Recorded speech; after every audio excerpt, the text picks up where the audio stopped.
নমস্কাৰ বন্ধু বান্ধৱীসকল, কি খবৰ আপোনালোকৰ? আৰু আজি হৈছে মহানৱমী পূজা আৰু আজি মই শৰাইলৈ যাব ওলাইছোঁ। এতিয়া মই ৰেডি আৰু গুণগুণো ৰেডি।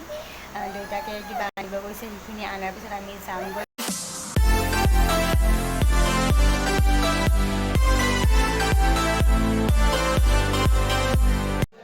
এতিয়া আমি আহি পালোঁ পূজাস্থলীত আৰু এয়া হৈছে নুনমাটি ছেক্টৰ 2 কালী মন্দিৰত আৰু এয়া হৈছে প্ৰতিমাবোৰ আপোনালোকক দেখুৱাইছোঁ। আৰু ইয়াৰ পিছত মই শৰাইখন আগবঢ়াই মই চাকি বন্তি জ্বলাই আপোনালোকক পুনৰ লগ পাই আছোঁ।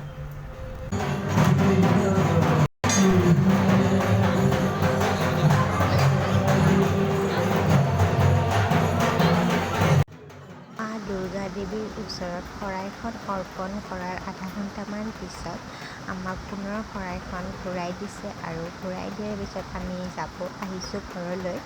আৰু এতিয়া আপোনালোকক মন্দিৰৰ ভিতৰ ভাগৰ দৃশ্য দেখুৱাইছোঁ আৰু আপোনালোকক গধূলিলৈ লগ পাই আছোঁ।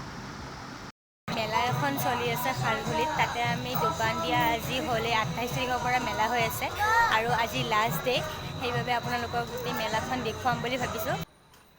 এইখন হৈছে গেট আৰু চিম্পল গেট। আমি ইয়াৰ ভিতৰলৈ সোমাই আহি আৰু আজি লাষ্ট ডে বুলি বহুত মানুহৰ সমাগম হৈছে আৰু আপোনালোকক সকলোবোৰ দেখুৱাই আছোঁ। চাই থাকক ভিডিঅ'টো শেষলৈকে আৰু শেষত জনাবলৈ নাপাহৰিব ভিডিঅ'টো চাই কেনেকুৱা পালে।